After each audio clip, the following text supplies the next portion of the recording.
Bismillahirrahmanirrahim. Alhamdulillahirabbil alamin wa bihi nasta'ina ala umuri dunya waddin wa ala alihi wa sahbihi wa barik wa sallim walhamdulillahirabbil alamin. Assalamualaikum warahmatullahi taala wabarakatuh. Pelajar-pelajar yang dirahmati Allah sekalian, pelajar-pelajar yang dikasihi daripada institusi Andalus, Az-Zuhri dan juga Cordova, ahlan wa sahlan.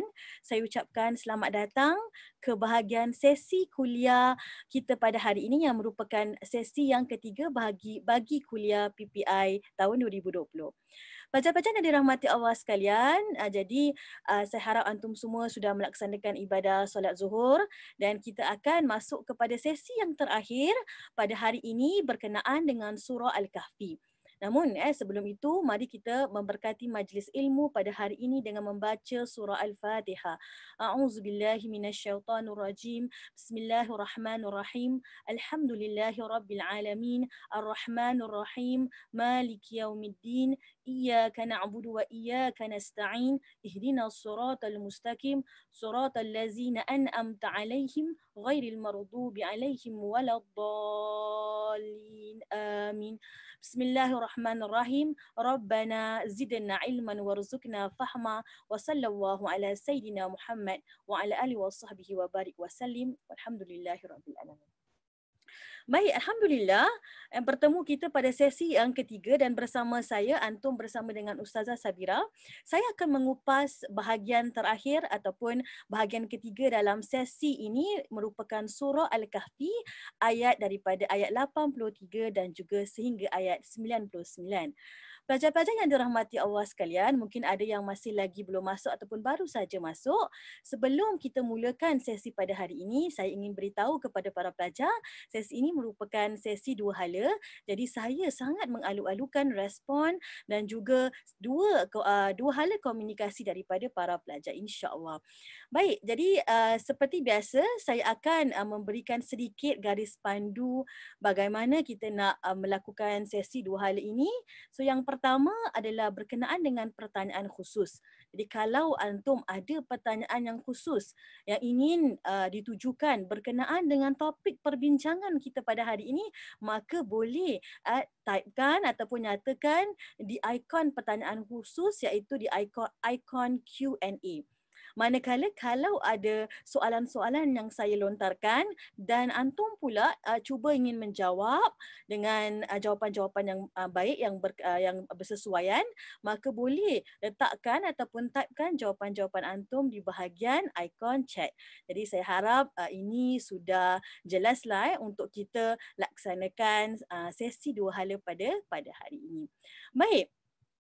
Pelajar-pelajar, sebelum saya mulakan, ayo kita lakukan sedikit kita imbas semula, kita refresh semula, kita recap semula apa yang telah kita pelajari daripada sesi sepanjang hari ini. Jadi kita bermula dengan sesi yang pertama berkenaan dengan Ashabul Kahfi. Jadi kalau siapa yang sudah bersedia untuk nak type jawapan, boleh letakkan jawapan antum di ikon chat sebab saya akan melontarkan beberapa soalan untuk melakukan imbasan dan juga kita kemudian kaitkan kepada sesi pembelajaran saya pada hari ini. Jadi boleh ya, jangan risau. Jawapan yang salah akan diperbetulkan. Jangan risaulah dalam type jawapan-jawapan antum semua.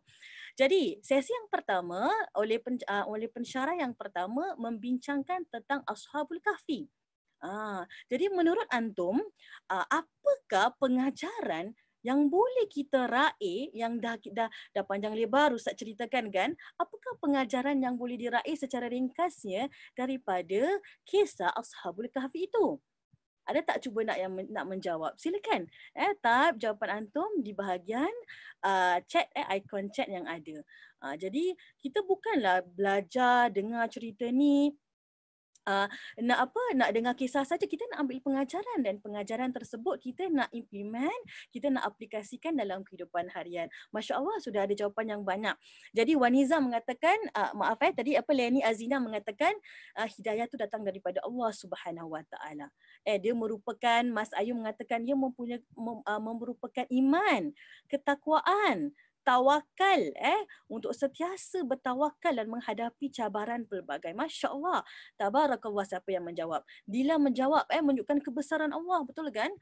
Di luar jangkaan kita bagaimana Ashabul Kahfi dapat bertahan dalam gua, tapi dia mampu bertahan dengan kekuasaan Allah. Apa lagi jawapan daripada Sabaria? Manakah dia katakan kepentingan tawakal dan beriman kepada Allah. Jadi, usaha, doa, tawakal, keimanan kepada Allah, Allah Subhanahu Wa Taala sangat berkuasa, kebesaran kekuasaan Allah Subhanahu Wa Taala itu di antara perkara yang kita raih ataupun antum raih daripada sesi yang pertama. Jadi saya juga sedikit tambahan bermakna dalam sesi pertama apabila kita bincangkan tentang Ashabul Kahfi dalam konteks hari ini boleh kita fahami dalam keadaan macam mana pun seharusnya kita menjaga keimanan kita. Dalam pengaruh yang bermacam-macam pada hari ini kan, macam-macam pengaruh kan, pengaruh di tempat kerja, pengaruh sekitaran, kita bersungguh-sungguh dalam menjaga keimanan kita supaya keimanan kita kekal dalam iman yang baik dan iman yang benar. Masya Allah. Saya suka baru permulaan tapi interaksi yang antum berikan Masya Allah sangat memberangsangkan. Baik, kalau itu pengajaran yang pertama, bagaimana pula dengan sesi pengajaran yang kedua? Ustazah Radia ada bincangkan tentang kisah perjalanan Nabi Musa alaihissalam dan juga Nabi Khidir alaihissalam. Jadi apakah pula pengajaran yang antum dapat daripada kisah perjalanan Zulkarnain, perjalanan Nabi Musa alaihissalam dan juga Nabi Khidir? Siti Maryam menjawab adab dalam menuntut ilmu. Nur Azira Badaria menjawab sabar. Kita perlu sabar sebab apa? Sebab dah dijanjikan supaya bersabar kan, tapi masih lagi bertanya kan Nabi Musa ketika itu kesabaran dalam menuntut ilmu. Selain kesabaran dalam menuntut ilmu, nak menunjukkan juga bahawa dalam sesi yang kedua tadi, betul kata Nur Bait yang ini kata apa, jangan sombong dengan ilmu yang ada. Kadang-kadang manusia-manusia sekarang apabila kita sudah belajar berpendidikan tinggi kan, kita rasa ilmu kita ni masya-Allah, kita rasa kita sudah tahu. Tapi ingatlah ilmu itu luas. Ilmu Allah Subhanahu Wa Taala itu tak boleh kita sampai, kita tak boleh menandingi ilmu Allah Subhanahu Wa Taala. Apa yang ilmu yang kita ada ni cuma sedikit saja. Jadi dengan itu seperti Waniza kata, bersikap tawaduk. Dengan apa yang kita ada bersikap tawaduk. Bersyukur, bersikap tawaduk, bersikap rendah diri dengan ilmu pengetahuan yang kita ada. Dan itu sedikit sebanyak yang boleh saya rumuskan. Kalau kita boleh kaitkan dengan ujian bagaimana menjaga keimanan dalam kisah Ashabul Kahfi, betul? Kemudian yang kedua kita belajar tentang bagaimana ujian dalam kita menimba ilmu, menuntut ilmu ataupun ujian ilmu seseorang. Yang ketiga ini yang kita akan bincangkan adalah berkenaan dengan kisah Zulkarnain dan juga kisah Ya'juj dan Ma'juj. Sebab kisah Zulkarnain ada berkait rapat dengan kisah Ya'juj dan Ma'juj. Dalam kisah ini, apa yang saya akan ceritakan adalah tentang satu lagi ujian yang boleh kita bawa pengajarannya kepada konteks hari ini, iaitu apa? Jika kuasa yang kita berikan, kita akan melihat bagaimana seorang yang bernama Zulkarnain diberikan kekuasaan yang subhanallah luar biasa sekali, tapi bagaimana dia menggunakan kuasa dengan baik. Okey, baik. Jadi hari ini secara sinopsisnya kita akan dalam sesi kali ini saya akan membincangkan berkenaan ayat 83 hingga 99. Jadi kalau siapa yang ada Al-Quran, bolehlah buka sama Al-Quran yang akan menceritakan tentang apa pelajar-pelajar, tentang perjalanan Zulkarnain dan juga bukan hanya perjalanan semata-mata, bukan kita nak kenal Zulkarnain semata-mata, tapi kita nak lihat dengan kelebihan kekuasaan yang Allah berikan kepada Zulkarnain, bagaimana dia handle ataupun bagaimana dia menggunakan kekuasaan yang ada. Kemudian dalam kisah Zulkarnain, dia terkait rapat dengan kisah Ya'juj dan Ma'juj ataupun Gog and Magog. Jadi Ya'juj dan Ma'juj ini di antara makhluk yang akan keluar di akhir zaman sebelum datangnya kiamat. Jadi kisahnya sangat menarik yang boleh kita akan cuba mencari iktibar daripada kisah tersebut. Bersedia ya semua ya?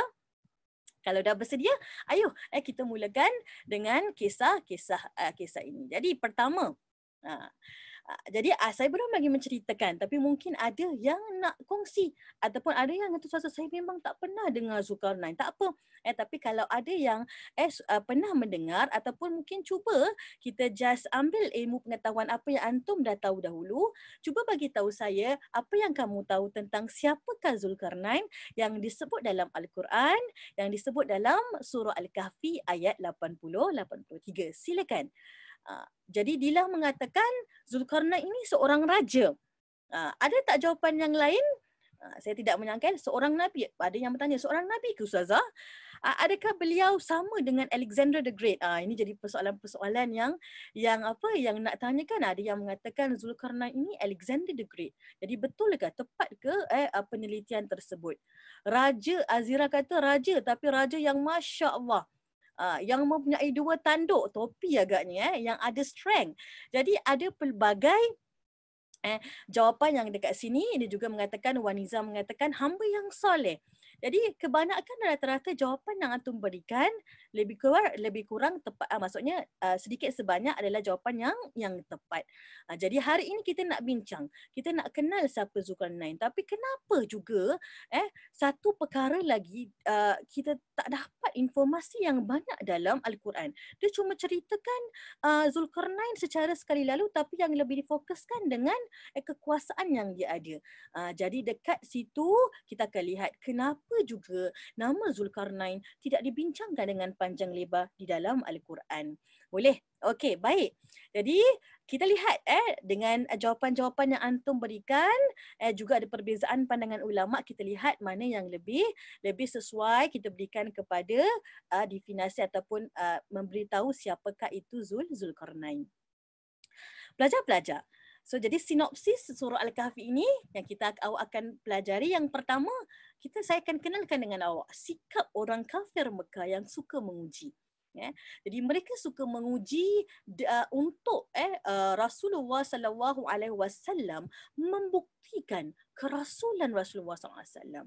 Mereka kadang-kadang menguji, bukan menguji untuk sangat nak ambil tahu, tapi sama ada kadang-kadang menguji untuk memperlekehkan Rasulullah sallallahu alaihi wasallam ataupun menguji untuk nak tahu betul ke benar ke Rasulullah sallallahu alaihi wasallam ini mendapat rasul. Adakah dia ahli sihir? Adakah dia mendapat maklumat daripada ahlul kitab yang lain? Jadi memang dalam Al-Quran, contohnya surah Abasa, surah An-Naba, banyak juga menceritakan tentang orang-orang kafir musyrik ini sentiasa bertanya-tanya untuk menguji Rasulullah sallallahu alaihi wasallam. Saya akan kaitkan dengan sikap kafir Mekah yang menguji dengan surah ini sebentar lagi. Yang keduanya, kisah perjalanan Zulkarnain. Perjalanannya bukan perjalanan yang biasa-biasa. Perjalanan Zulkarnain satu perjalanan yang luar biasa, pelajar-pelajar. Kerana apa saya kata begitu? Kerana perjalanannya sudah menembusi beberapa kawasan-kawasan daripada timur ke barat dan beberapa kawasan yang lain. Bukan saja dia berjalan, tapi dia menguasai di sepanjang perjalanan tersebut dengan izin Allah Subhanallah. Dan juga kita akan mempelajari kisah Ya'juj dan Ma'juj. Didengarkan juga kisah Ya'juj Ma'juj ini adalah makhluk yang sangat digaruni juga. Kerana apa? Bila dikeluar ke dekat bumi, maka dia merosakkan. Makhluk yang merosakkan. Dia merosakkan hasil tanam-tanaman, dia menyerangi manusia, dan juga dia merosakkan apa yang ada dekat depan mata semua. Dia hapus dengan rakusnya, merosakkan. Jadi kita juga akan membincangkan siapakah Ya'juj dan Ma'juj. Ayuh, jadi kalau sudah bersedia, marilah kita dengan ayat yang pertama. Jadi ayat yang pertama daripada surah Al-Kahfi merupakan ayat 83 hingga ayat 84. Jadi a'udzubillahi minasyaitonirrajim. Bismillahirrahmanirrahim. Wa yas'alunaka an Zulkarnain. Jadi siapa yang bertanya? Maka akan bertanya kepada Muhammad tentang Zulkarnain. Jadi yang bertanya ni adalah orang kaum Quraisy musyrikin di Mekah. Kaum musyrikin di Mekah yang bertanya tentang Zulkarnain. Kul sa'atlu alaikum minhu zikra. Maka katakanlah aku akan bacakan kepadanya cerita tentang Zulkarnain. Maka Allah Subhanahu wa taala akan ceritakan tentang Zulkarnain. Inna makanna lahu fil ardi wa atainahu min kulli syai'in sababa. Jadi apa? Sesungguhnya kami telah berikan kekuasaan. Diberikan kekuasaan ini kepada siapa? Diberikan kekuasaan yang luar biasa ini dekat muka bumi kepada Zulkarnain, dan kami telah memberikan kepadanya jalan untuk mencapai segala sesuatu. Bukan hanya Allah berikan kuasa, Allah juga memudahkan perjalanan Zulkarnain dalam cerita ini. Jadi ini merupakan ayat 83 hingga ayat 84 dan terjemahan. Jadi apakah tafsir surah ini? Jadi sebelum kita masuk berkenaan dengan tafsir surah ini, ingin saya ketengahkan juga, kadang-kadang kita selalu, bukan kadang-kadang lah, selalu kita mendengar berkenaan dengan menggalakkan membaca surah Al-Kahfi pada hari Jumaat. Ya. Jadi tujuan kita mengadakan sesi kuliah begini juga, kita nak antum apabila membaca Al-Quran, bukan hanya sekadar membaca, tetapi membaca Al-Quran, faham maknanya. Bila kita faham makna yang tersirat ataupun faham tafsirnya, faham apa yang kita baca, ia mendekatkan kita lagi dengan ilmu tersebut. Jadi para pelajar yang dirahmati Allah sekalian, jadi ilmu tafsir ini baca kita faham supaya kita dekat dengan Al-Quran. Baik. Jadi, kita akan masuk kepada tafsir surah Al-Kahfi ayat 83 hingga ayat 84. Jadi, kisahnya begini. Persoalannya, orang kafir Mekah tak tahu pun kisah tentang Zulkarnain. Sebab mereka bukan ahli kitab kan? Ahlul kitab kan? Mereka bukan orang yang ada kitab. Mereka tidak ada rasul, tidak ada nabi. Jadi bagaimana persoalannya mereka tahu tentang Zulkarnain? Jadi nak jadikan cerita, orang kafir Mekah ini dia sanggup pergi ke Madinah ketika itu, bertemu dengan ahlul kitab, dan dia tanya dengan ahlul kitab, dia kata apa? Apakah perkara yang boleh membuktikan kerasulan seseorang? Dia minta persoalan-persoalan tentang sesuatu yang hanya boleh dijawab oleh para nabi dan rasul. Jadi bayangkan dia sanggup nak menguji Rasulullah sallallahu alaihi wasallam bagi membuktikan kerasulan Rasulullah sallallahu alaihi wasallam. Dia mencari ahlul kitab, mereka mencari ahlul kitab dan bertanya. Jadi ahlul kitab, maknanya ahli kitab ini yang di Madinah memberikan 3 soalan. Soalan pertama dia tanyakan kepada Rasulullah sallallahu alaihi wasallam tentang roh. Tentang roh. Yang kedua, tanyakan Rasulullah sallallahu alaihi wasallam tentang Ashabul Kahfi. Dan yang ketiga, tanyakan Rasulullah sallallahu alaihi wasallam tentang seorang great traveller yang bernama Zulkarnain. Jadi sebab itu soalan ni tentang Zulkarnain diketahui oleh orang kafir Mekah, walaupun orang kafir Mekah tidak ada kitab, tidak tahu menahu tentang Zulkarnain. Jadi bila ditanya, maka Rasulullah sallallahu alaihi wasallam menjawab, dia merupakan mukjizat daripada Allah Subhanahu wa taala. Jadi itulah cerita Zulkarnain pun timbul dalam Al-Quran, dalam surah Al-Kahfi, surah yang ke-18, yang ayat yang ke-83. Pelajar-pelajar, jadi Zulkarnain ini bukan nama sebenarnya. Nama sebenarnya malah nak menetapkan siapakah Zulkarnain juga menjadi banyak perbezaan pandangan para ulama. Tapi kita berhenti di sini sebentar. Kita fikirkan, kenapa Allah Subhanahu wa taala tidak menceritakan Zulkarnain dengan panjang lebar, dengan teliti, dengan jelas, dengan tedious? Ini kerana itu bukan menjadikan perbincangan utama dalam kisah ini.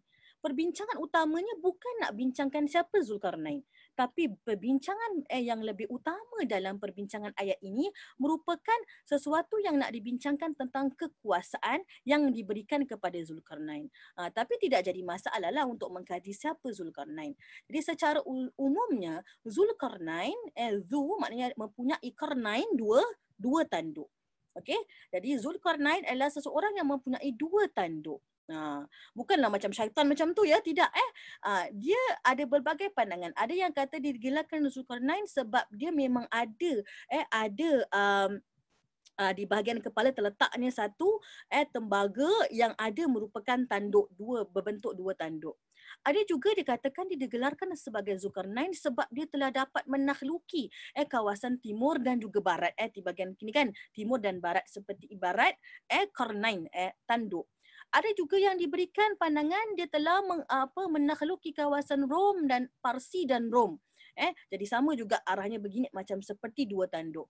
Allahualam, tapi banyak ulama mengatakan lebih kepada disebabkan dia ada satu alat di kepala ataupun satu perisai di kepala yang menyelamatkan kepalanya yang berbentuk perisai yang berbentuk dua tanduk. Jadi ada yang tanyakan, adakah dia ni Alexander the Great? Dalam bacaan saya yang banyak dan juga perbezaan pandangan ulama, ramai yang menolak mengatakan Zulkarnain ini merupakan Alexander the Great. Kenapa?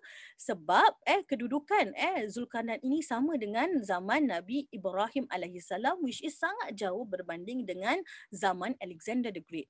Malah Alexander the Great ataupun Alexander yang ketika itu bukan seorang yang beriman, manakala Zulkarnain adalah seorang raja yang beriman, yang sangat tawaduk dan pada masa yang sama diberikan kekuasaan yang luar biasa. Kekuasaan yang diberikan kepada Zulkarnain luar biasa. Apa yang luar biasa?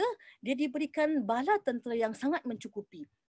Dia berikan tentang kekuasaan, peralatan, kelengkapan peperangan yang sangat mencukupi.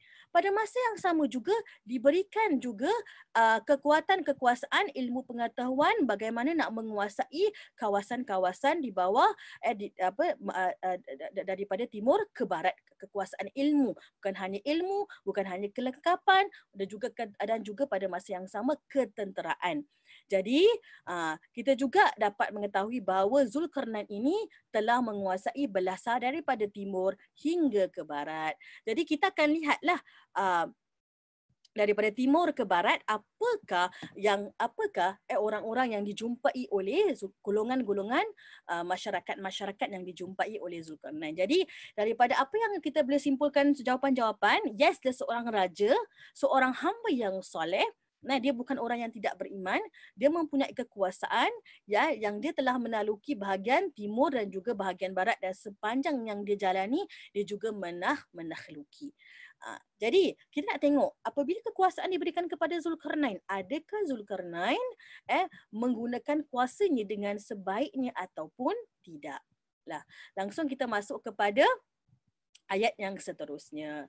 Jadi ayat yang seterusnya dia ayat daripada 85 sampai 86. Jadi saya bacakan terjemahannya langsung. Maka dia pun menempuh satu jalan. Jadi dengan kekuasaan yang dia ada, yang diberikan oleh Allah Subhanahu Wa Taala, dia teruskan perjalanannya. Sampai dia sampai kepada satu tempat terbenamnya matahari. Terbenamnya matahari. Dia melihat matahari terbenam di dalam laut yang berlumpur hitam, dan dia mendapati di situ segolongan umat. Kami berkata, wahai, iaitu Allah Subhanahu Wa Taala beritahu kepada Zulkarnain, hai Zulkarnain, kamu boleh menyiksa ataupun berbuat kebaikan terhadapnya. Jadi dalam ini Zulkarnain ini berjalan menuju kawasan yang tempatnya terbenam matahari. Dia jumpa satu golongan, dan golongan ini adalah golongan yang menjauhi daripada Allah Subhanahu Wa Taala, yang syirik, yang menjauhi Allah Subhanahu Wa Taala. Maka Allah Subhanahu Wa Taala beri mandat kepada Zulkarnain, dia berikan kuasa kepada Zulkarnain, kamu boleh menyiksa golongan ini ataupun memberikan kebaikan kepada mereka. Kamu rasa-rasa apa yang Zulkarnain lakukan? Adakah dia langsung menyiksa golongan ini ataupun dia memberikan kebaikan? Senyap je kan? Mari kita jawab soalan ni dekat bahagian icon chat. Jadi menurut antum kan, Zulkarnain ini beri peluang yang kedua, maksudnya memberikan dakwah kepada mereka, ataupun terus langsung Zulkarnain ini menyiksa masyarakat. Amran kata berdakwah, Faizal Ali mengatakan berbuat baik, Syahril Iskandar mengatakan memberi dakwah. Mahira semua mengatakan memberi dakwah. Jadi kita lihat Muhammad Rozani pun juga mengatakan ramai yang kata memberi kebaikan dan juga memberi dakwah. Kita lihat apa yang dilakukan oleh Zulkarnain dalam ayat yang seterusnya. Kemudian berkata Zulkarnain, nak tengok ni sama ada betul tak jawapan antum, yang betul ke Raja Zulkarnain ini memberi dakwah kepada mereka. Jadi ada pun orang yang dikata Zulkarnain berkata, ada pun orang yang syirik, maka kami kelak akan mengazabnya. Kemudian dia kembalikan kepada Rabbnya, lalu lalu apa? Lalu mengazab dia dengan azab yang tidak ada tara. Tapi sebelum dia mengazabkannya, seperti antum jawab semua, Zulkarnain memberi berdakwah kepada kaumnya dahulu. Tapi ada perkataan dalam surah Al-Kahfi ini dia kata zalama. Zalama ni ada yang para mufassir mengatakan kalaupun ada orang yang masih lagi syirik, baru kami kelak akan mengazabnya. Jadi Zulkarnain tidak langsung dengan kuasa yang ada, dia tak langsung menghukum ataupun memberi azab kepada golongan tersebut. Apa yang dia lakukan, dia berdakwah. Tapi sebab dia bukan hanya orang yang baik, yang soleh. Dia juga seorang raja yang adil. Dia kata apa? Jika kalau ada orang yang masih lagi syirik, maka sebab dengan keadilan yang dia adakan, maka kelak kami akan azabnya.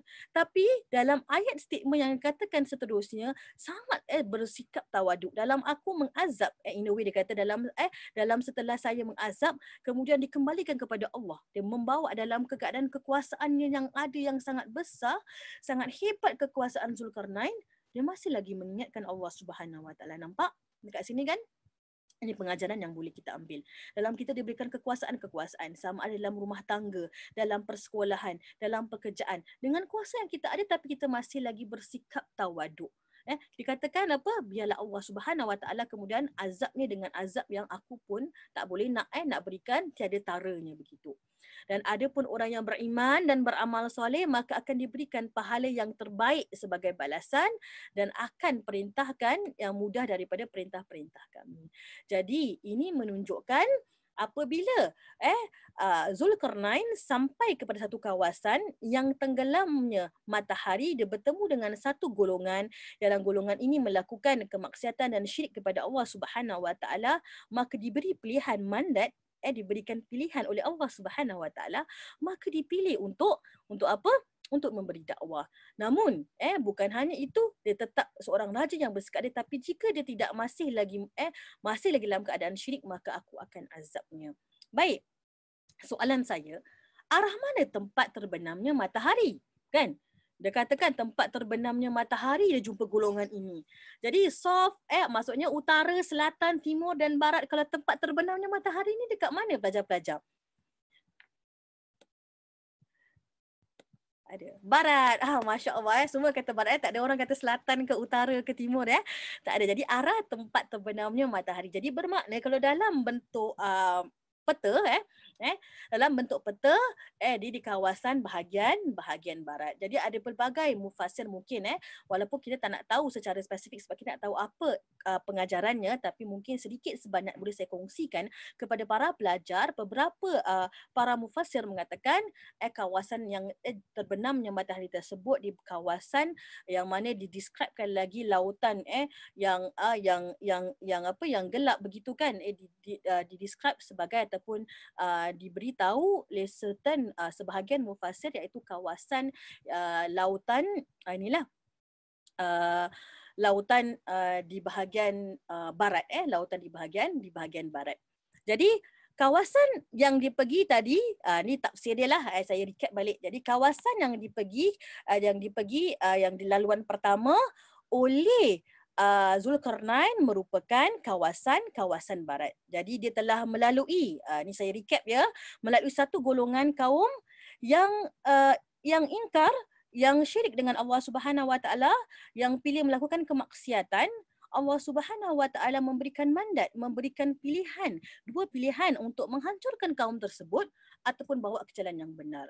Dengan sepenuh pilihan ini ada di tangan Zulkarnain, seorang raja yang soleh, seorang raja yang Masya Allah hebatnya, dia terpilih untuk berdakwah.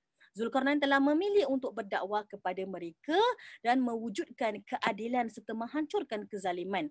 Jadi dapat kita ambil daripada ayat ini, Zulkarnain seorang raja yang adil, seorang raja yang soleh, raja yang baik, dan seorang raja yang tidak sukakan kepada kemungkaran. Baik. Seterusnya pelajar-pelajar, apa yang boleh kita bincangkan dalam ayat yang seterusnya. Tadi ayat 85 hingga 88. Ayat seterusnya, ayat 89 hingga ayat 91. Okey. Dia kemudian dia menempuh satu jalan lagi. Jadi Zulkarnain dia tempuh satu jalan lagi. yang mana jalan ini telah sampai ke tempat terbitnya matahari, dia mendapati segolongan umat yang kami tidak menjadikan bagi mereka sesuatu untuk melindungi daripada cahaya matahari. Maknanya Zulkarnain ini jalan ke tempat terbitnya matahari, yang bila dia sampai ke sana, orang-orang di sana tidak dapat melindungi daripada sinaran matahari. Maknanya dia kalau di waktu matahari terbit mereka akan rasa pahang panasnya. Demikianlah sesungguhnya ilmu kami meliputi segala apa ada padanya. Jadi maknanya perjalanan pertama dah selesai kan? Dia pergi ke arah barat. Dia bertemu dengan golongan sekian-sekian, dia berdakwah, tapi siapa yang ingkar, dia masih lagi memberikan, setelah berikan peringatan, dia akan mengazabnya. Itu sifat seorang raja yang adil. Namun, yang kedua, dia bertemu dengan satu kawasan lagi dia berjalan. Dan dikatakan sepanjang perjalanannya, kalau mana-mana perjalanannya, dia akan sampaikan dakwah kepada umat-umat yang dia jumpa. Dia sampai satu perjalanan, dia menempuh jalan. Bila Allah Subhanahu Wa Taala kata kemudian dia menempuh jalan yang lain, Allah Subhanahu Wa Taala memudahkan perjalanan Zulkarnain. Nampak kan? Dia diberikan kuasa dan dimudahkan segala urusan perjalanan dia. Jadi, dia sampai ke tempat terbitnya matahari. Jadi pelajar-pelajar, kan, tempat terbitnya matahari di kawasan mana pula? Jangan cakap Jepun ke pula kan. Jadi di kawasan Amran, Mas Ayu, Umul Mardia, Dila Sam, Siti Aisyah mengatakan arah tempat terbitnya matahari merupakan tempat timur. Jadi ini jawapan-jawapan yang ada, tak ada yang mengatakan barat, tidak ada mengatakan selatan dan utara. Masya Allah, tabarakallah dengan jawapan yang antum berikan. Jadi bila sampai ke tempat yang dimaksudkan dalam ayat tersebut, ayat 89 hingga 91, dia bertemu dengan kawasan, dia sampai kepada kawasan timur dan Zulkarnain telah melalui kawasan tersebut dengan ada satu kaum yang berkehidupan liar. Dalam pandangan ini, pandangan ulama pula berbeza pandangan penafsiran. Bila Zulkarnain sampai kepada kaum ini, kan, mungkin awak baca, matahari tak boleh melindungi. Ada para ulama menyebutkan sama ada mereka merupakan golongan yang primitif ataupun golongan yang sangat miskin, yang tidak ada tempat perlindungan. Okay. Kawasan tersebut tidak mempunyai sebarang pohon maupun atap untuk menghalang daripada terbit matahari. Apabila matahari terbit, mereka masuk ke dalam gua atau mereka masuk ke dalam lautan. Tidak ada tempat yang nak dilindungi. Apabila matahari tenggelam, mereka keluar mencari kehidupan. Begitu susahnya keadaan mereka. Jadi sampai ke arah sana, kawasan timur, Zulkarnain dan juga dia punya tentera-tentera sampaikan dakwah kepada mereka juga, memberikan kebaikan kepada mereka juga. Jadi ini golongan yang kedua. Jadi bahagian kawasan timur. Ada pelbagai pandangan ulama berkenaan dengan ayat ini. Ada yang mengatakan mereka ini golongan-golongan primitif, ada yang mengatakan mereka ini golongan-golongan yang miskin, yang dekat tempat mereka ini tak boleh nak didirikan bangunan pun kerana lembutnya tanah. Jadi mereka hanya boleh sembunyi dekat liang-liang ataupun gua-gua kalau keadaan itu panas. Jadi keadaan sangat dhaif lah, sangat menyedihkan ketika itu. Maka Zulkarnain tetap menyampaikan dakwah kepada mereka dan memberikan kebaikan kepada mereka. Jadi itu juga tanggungjawab seorang raja untuk memberikan kebaikan kepada kaum-kaum tertentu. Dah, yang terakhir ni yang saya rasa antum nak sangat tahu sebab ini adalah berkaitan dengan Ya'juj dan Ma'juj. Bersedia ya. Jadi kalau ada soalan yang berkaitan dengan Ya'juj dan Ma'juj boleh juga diutarakan. Baik pelajar-pelajar. Jadi perjalanan yang ketiga pula. Jadi dah perjalanan pertama dah tahu kan? Perjalanan yang kedua pun sudah tahu kan? Perjalanan yang ketiga yang akan saya ceritakan. Baik, perjalanan yang ketiga ini.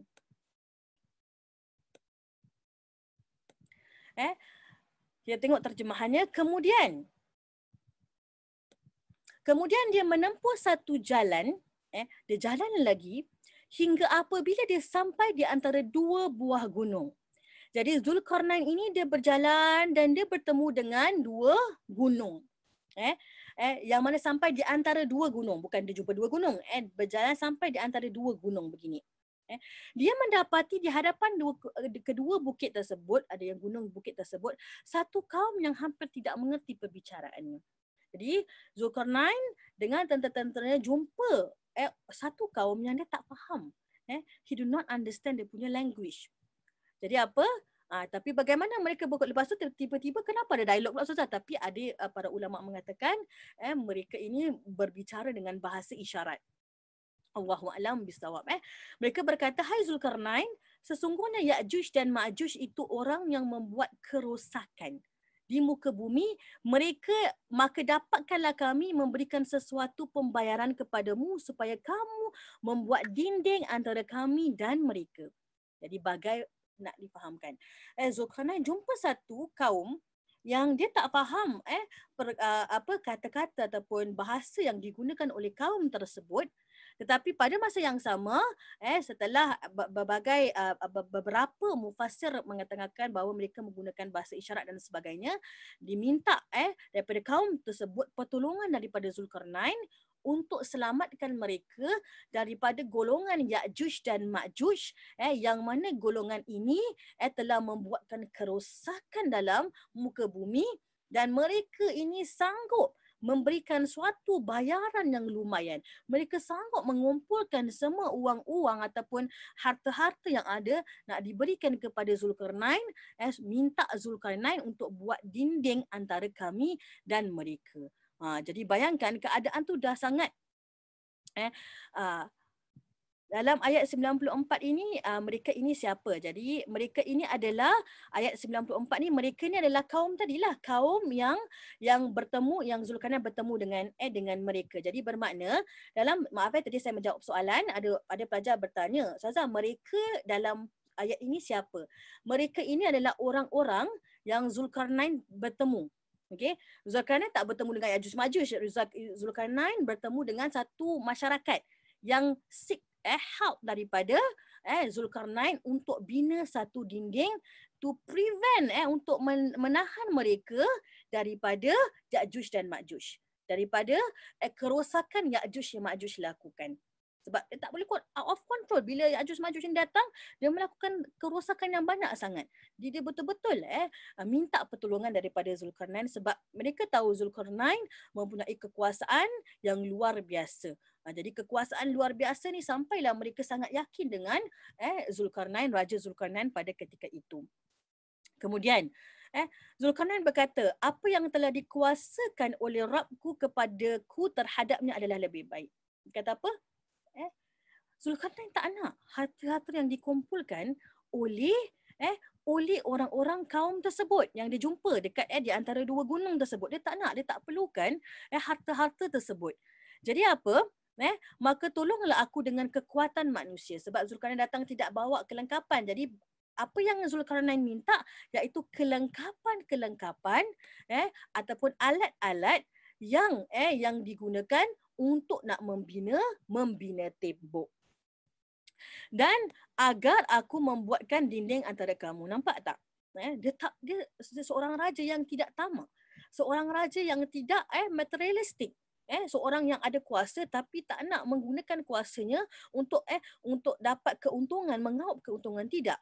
Jadi itu satu juga sikap seorang yang ada kuasa kita harus lakukan. Bukan kita ada kuasa kita nak mengaup keuntungan sebanyak mungkin, tidak. Tapi dia kata apa yang Allah berikan tu lebih baik. Masya-Allah, dalam keadaan yang ada kuasa dia masih lagi mengingatkan Allah Subhanahu Wa Taala. Dalam keadaan yang masih ada lagi kuasa dia masih lagi sangat tawaduk dan apa yang dia perlukan hanyalah bantuan daripada kaum tersebut dengan alat-alat bagi pembinaan tembok tersebut. Nanti saya jawab soalan-soalan yang dikemukakan sebentar lagi. Jadi berikanlah aku potongan-potongan besi sehingga besi tersebut itu telah sama rata, dia samakan rata, maksudnya dia letakkan besi atau besi sama rata antara kedua puncak gunung itu. Berkata pula Zulkarnain, tiuplah api hingga apabila besi itu sudah menjadi merah api. Dia pun berkata, berikanlah aku tembaga koper yang mendidih agar aku tuang ke atas besi itu supaya besi itu lebih jitu.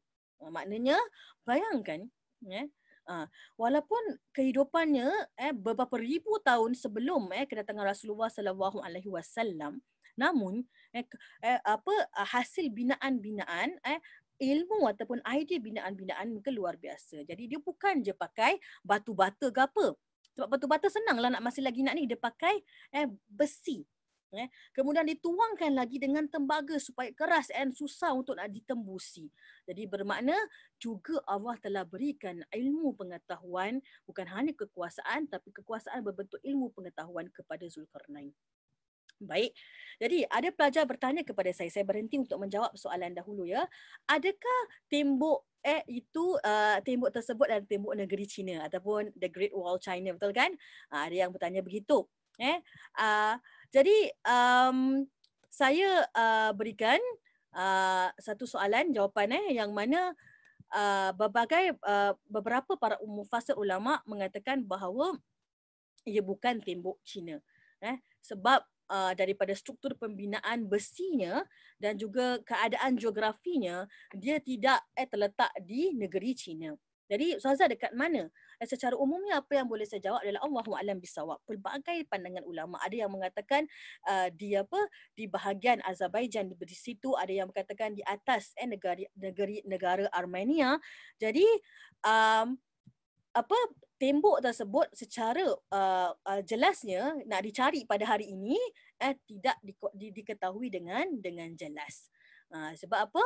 Yang nak diambil pelajaran bukan dekat mana temboknya. Yang nak ambil pengajaran bagaimana Zulkarnain menggunakan kuasa menghalang Ya'juj dan Ma'juj yang ada ketika itu. Dan ada juga soalan yang bertanya, adakah Ya'juj dan Ma'juj sama dengan zombie? Ni nanti saya tanya awak lah, siapakah Ya'juj dan Ma'juj tu? Sebentar lagi nanti Faizal Ali saya akan minta tanya dulu kepada awak, baru saya akan beritahu siapakah dia Ya'juj dan Ma'juj. Okey. Dan tak dapat nak kata Ahmad Sari tak dapat nak bayangkan teknologi masa itu lentur besi buat tembok, masya-Allah. Nah, ini bermakna kan bagaimana ilmu teknologi yang ada pada hari ini kan Allah Subhanahu Wa Taala Maha mengatakan kalau Allah Subhanahu Wa Taala nak memberikan pada zaman-zaman sebelumnya tidak ada menjadi permasalahan. Fauzi Ghani pula mengatakan apa ciri bentuk-bentuk Ya'juj dan Ma'juj dan bentuk fiziknya. Saya akan ceritakan selepas ini. Baik. Sebelum saya ceritakan, saya nak antum ini lihat di bahagian hadapan ini. Okey. Sebentar ya. Okey. Antum boleh masuk kepada bahagian www, boleh ambil handphone siapa yang berkesempatan. www, nampak kan di hadapan ini merupakan persoalan siapakah Ya'juj dan Ma'juj, betul tak? Jadi letakkan masuk dalam ada yang belum bagi dah masuk masya-Allah dan menggunakan kod 287970. Baik, nanti lepas ni saya akan menjawab soalan Fauzi Ghani dan juga Faizal Ali insya-Allah. Baik, saya berikan lagi dalam lebih kurang 30 saat sebab mungkin ada yang nak masuk, yang nak mencari kan. Jadi, ada yang mengatakan golongan 8, 17 mengatakan makhluk selain manusia. Saya berikan sedikit masa.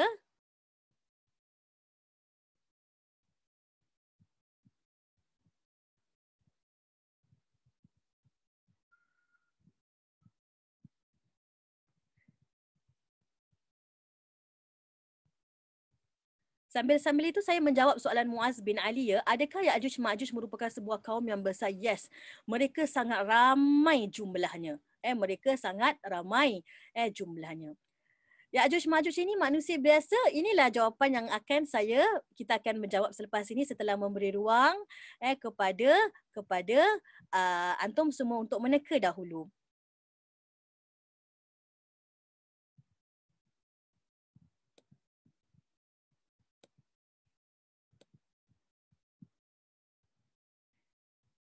Mereka bukan dua orang saja, satu golongan, dua golongan yang ramai jumlahnya. Ya'juj Ma'juj ini masih lagi ada Muhammad Harun dan dia akan keluar di akhir zaman sebelum berlakunya hari kiamat. Okey, baik. Saya berhenti di sini dahulu, kita akan melihat apakah jawapan antum. Antum menjawab siapakah Ya'juj dan Ma'juj. Okey. Ada yang mengatakan golongan manusia dan ramai rata-rata mengatakan ia makhluk selain manusia. Pelajar-pelajar daripada hadis sahih Rasulullah, daripada hadis riwayat sahihain ataupun riwayat Imam Bukhari dan Muslim, secara umumnya Rasulullah SAW menceritakan bahawa Ya'juj dan Ma'juj ini adalah merupakan golongan manusia. Yes, dia adalah merupakan golongan manusia. Diceritakan ketinggiannya tidak begitu tinggi, mukanya putih kemerah-merahan begitu. Jumlahnya sangat ramai. Dia ada dua golongan Ya'juj dan Ma'juj, tapi dua-duanya adalah golongan yang sangat ramai. Bila dia datang, dia akan melakukan dengan rakusnya, dia akan memusnahkan bumi. Saya sambung lagi penceritaan saya, kita akan bincangkan lagi dengan lebih detail insya-Allah. Terima kasih kepada siapa yang menjawab. Jadi jawapannya adalah Ya'juj dan Ma'juj menurut hadis Rasulullah SAW merupakan golongan manusia. Jadi dia juga bukan zombie lah, dia bukan yang dah hidup mati ke Faizal Ali, tapi dia maksudnya dia adalah golongan manusia yang Allah Subhanahu Wa Taala memberikan kelebihan berbanding dengan manusia biasanya yang mana sudah hidup pada zaman Zulkarnain, dan dia sekarang tersekat di belakang, di sebalik tembok tersebut, dan Allah Subhanahu Wa Taala akan izinkan dia keluar hanya apabila sampai tibanya akhir zaman. Jadi tibanya akhir zaman, dia akan datang semula. Maknanya Ya'juj dan Ma'juj akan datang selepas menikmatinya Dajjal. Bagaimana keadaan rupanya? Dia sama seperti manusia, tapi ada penceritaan yang mengatakan dia adalah makhluk yang manusia yang lebih rendah, ramai, rendah, wajahnya kemerah-merahan, dan dia akan datang dalam keadaan berkumpulan berderu-deru begitu. Baik. Saya sambung balik perbincangan saya insya-Allah dan cuba akan menjawab soalan-soalan antum sebentar lagi. Jadi, tafsir surah Al-Kahfi tadi, kejadian itu berlaku di kawasan antara timur dan barat. Jadi kalau persoalan mungkinlah masih nak lagi kaji, macam Ustaz kan masih lagi ada kan, masih lagi nak ambil tahu. Jadi ini sebagai satu garis pandu saja kawasan tersebut di antara timur dan juga barat, yang merupakan di antara dua pegunungan. Of course para ulama dah memberikan berapa banyak contoh-contoh ataupun andaian-andaian tentang di mana letaknya tembok tersebut. Dan dia telah menyelamatkan, maknanya Zulkarnain telah menyelamatkan penduduk tersebut daripada Ya'juj dan Ma'juj. Keganasan Ya'juj dan Ma'juj.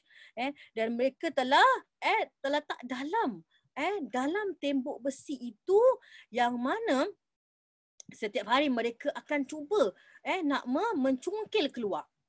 Mereka akan mencungkil keluar. Tapi Allah Subhanahu Wa Taala balik kepada tembok asalnya, sampailah dekat mana nanti dia akan datangnya satu masa Allah lepaskan Ya'juj dan Ma'juj ini, mereka akan turun.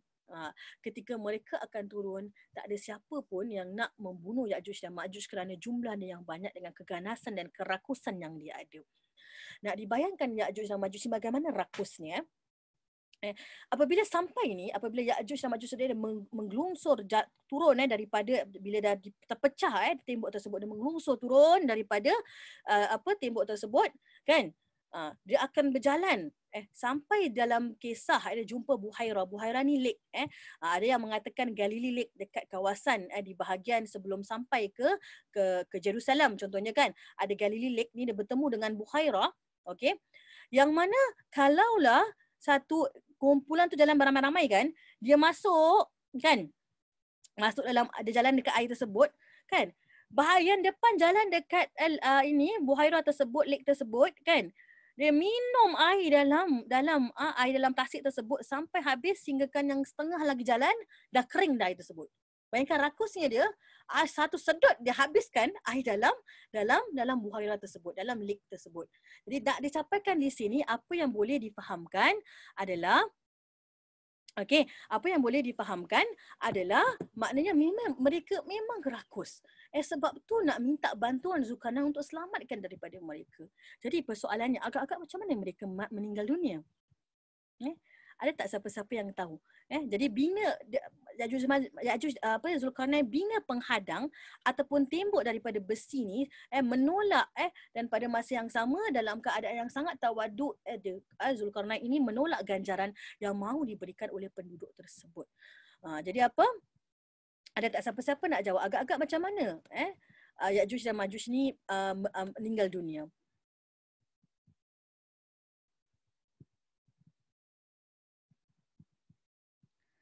Penyakit, betul Faizal Ali. Siti Munirah ada bertanya, betul ke Ustazah hari kiamat nanti Nabi Isa akan bunuh semua Ya'juj dan Ma'juj? Okey.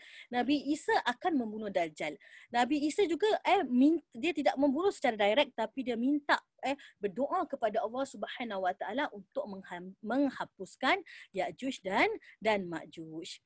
Kemudian ada yang menjawab ada kan penyakit ataupun Allah kata sabaria Allah akan mendatangkan ulat untuk mematikan mereka. Allahu a'lam bisawab, tapi dalam penceritaan Allah Subhanahu Wa Taala akan turunkan ulat-ulat ataupun penyakit yang akhirnya mematikan semua Ya'juj dan Ma'juj. Kemudian turunkan hujan yang sangat lebat untuk membersihkan Ya'juj dan Ma'juj daripada bumi Allah ini. Jadi pelajar-pelajar tidak dibunuh secara terang-terangan oleh Nabi Isa alaihissalam, namun Nabi Isa alaihissalam ketika itu setelah membunuh Dajjal, turunnya Ya'juj dan Ma'juj, dapat melihat keadaan tersebut memang tak boleh lawan, mereka membina benteng dan orang-orang semua tinggal di dalam benteng tersebut. Nabi Isa alaihissalam berdoa kepada Allah Subhanahu Wa Taala untuk memerangi golongan Ya'juj dan Ma'juj ini, dan akhir sekali apa yang berlaku dalam hal tersebut, apa yang boleh kita pelajari, Allah Subhanahu Wa Taala turunkan ulat ataupun penyakit. Ada yang mengatakan penyakit, tapi sebahagian besar para mufassir mengatakan ulat untuk merosakkan, mematikan Ya'juj dan Ma'juj. Baik. Okey. Ada yang mengatakan disease, ada yang mengatakan juga binatang-binatang untuk ataupun insek-insek, binatang-binatang seperti ulat untuk memusnahkan Ya'juj dan Ma'juj. Baik. Seterusnya, kita habiskan dulu cerita, baru insya-Allah kalau kita ada masa saya menjawab soalan-soalannya ya. Baik. Kemudian ayat seterusnya, maka mereka tidak mampu mendaki. Jadi sebelum sampainya hari kiamat, Ya'juj dan Ma'juj ni tak mampu nak mendaki, dan mereka tidak mampu pula nak melubangi. Sebab apa? Yang digunakan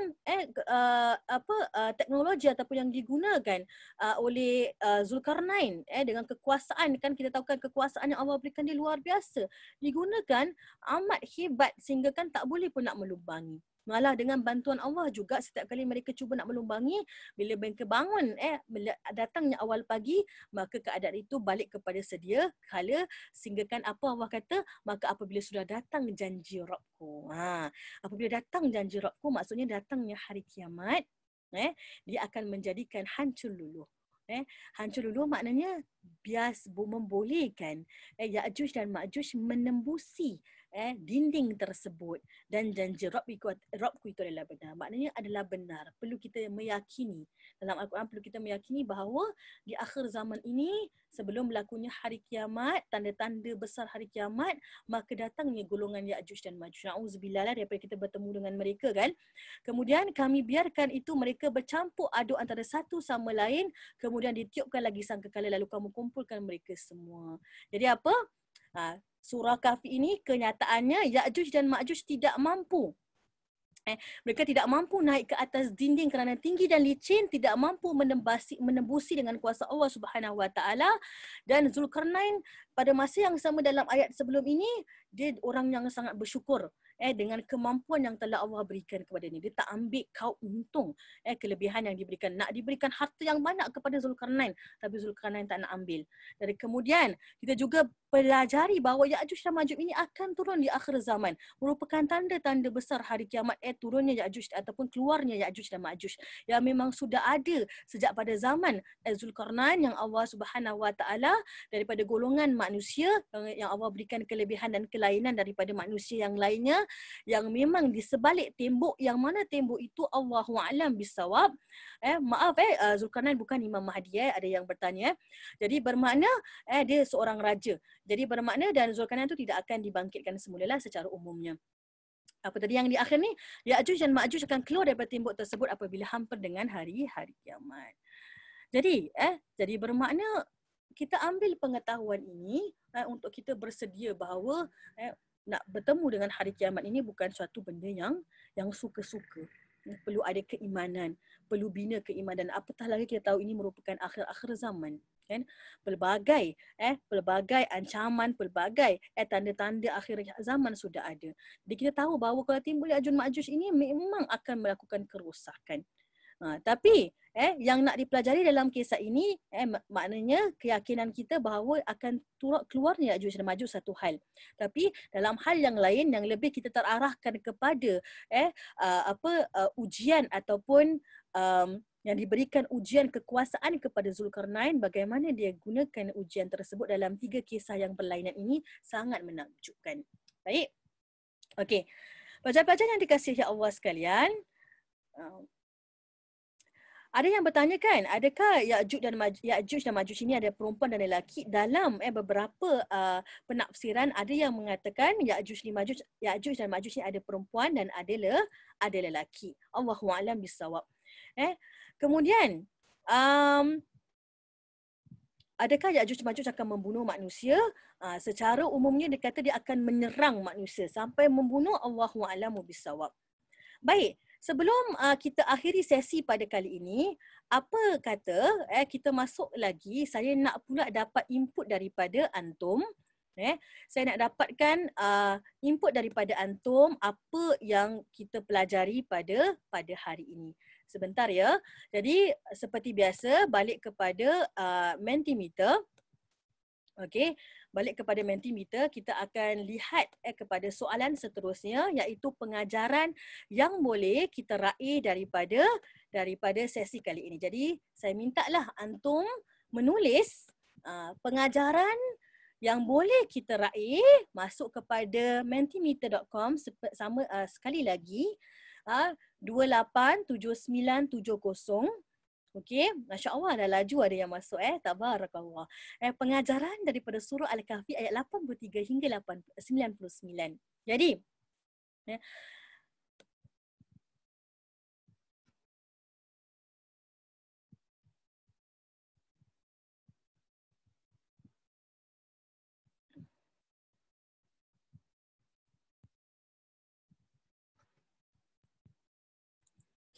baik. Ada yang menjawab. Saya akan cuba membacakan jawapan-jawapannya.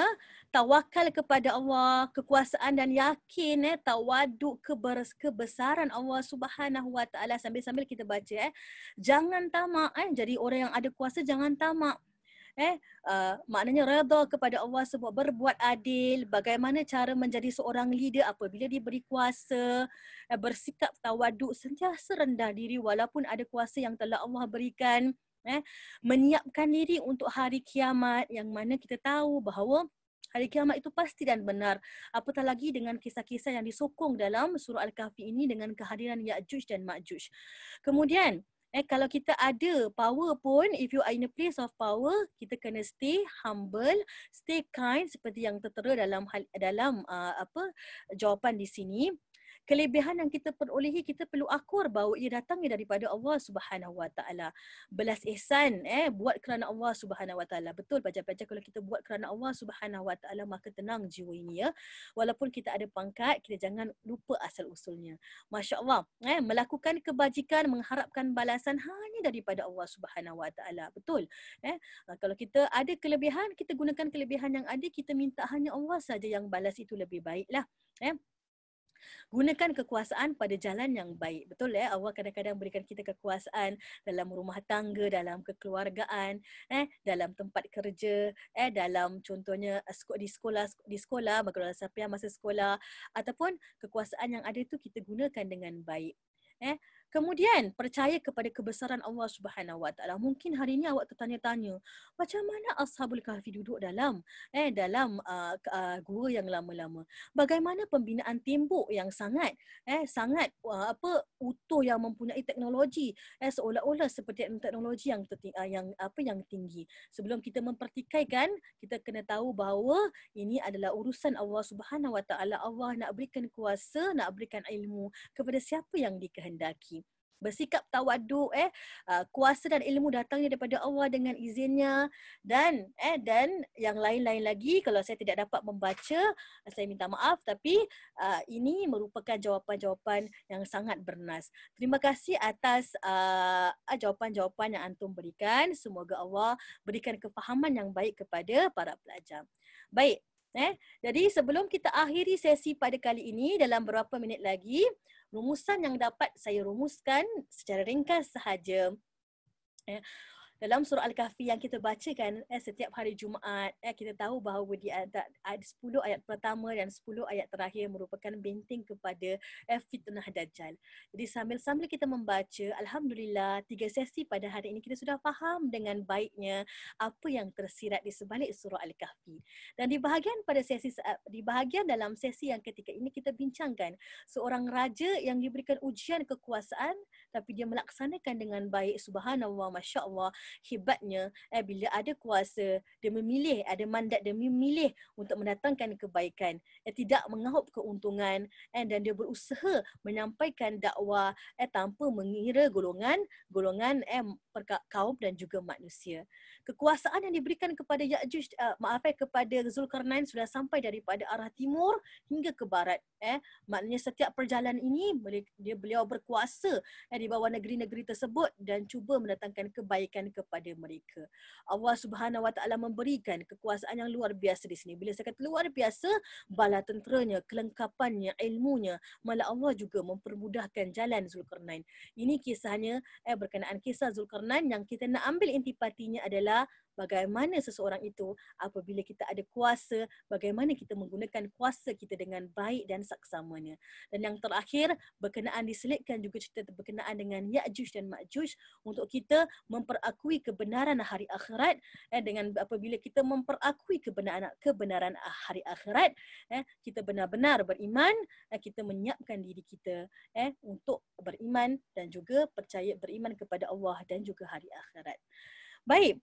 Pelajar-pelajar, ada soalan yang saya dapat jawab, ada soalan yang saya tidak dapat jawab. Secara umumnya, kita kita risau jugalah kedudukan kat mana semua kan. Itu jangan kita risaukan. Yang lebih kita risaukan untuk menjadi seorang mukmin yang soleh bila kita bertemu dengan Allah dalam keadaan yang baik, insya-Allah. Jadi terima kasih kepada antum semua yang sudi mendengar sesi yang ketiga. Insya-Allah di akhir lagi baki Ramadan ini, usahakan untuk memperbanyakkan amal ibadah, memperbanyakkan baca Al-Quran, usahakan untuk mengejarkan malam-malam Lailatul Qadar. InsyaAllah kita dengan usaha tersebut Allah memenuhi hajat kita untuk mendapatkan malam Lailatul Qadar. InsyaAllah, amin. Baik, saya sampai kita berjumpa di lain sesi. InsyaAllah saya tutup kelas saya pada hari ini. Antum boleh berehat selepas ini dengan surah Al-As dan tasbih kafarah. A'udzubillahi minasyaitanirrajim. Bismillahirrahmanirrahim. Wal-'asr innal insana lafi khusr illa allazina amanu wa 'amilus solihat wa tawassaw bil haqq wa tawassaw bis sabr. Bismillahirrahmanirrahim. Subhanakallahumma wa bihamdika asyhadu an la ilaha illa anta astaghfiruka wa atubu ilaik. Wa sallallahu ala sayyidina Muhammad wa ala alihi washabbihi wa barik wasallim. Alhamdulillahirabbil alamin. Alhamdulillah. Sampai kita jumpa lagi, insya-Allah. Kita usahakan meraih sebanyak mungkin di akhir-akhir Ramadan ini. Assalamualaikum warahmatullahi taala wabarakatuh.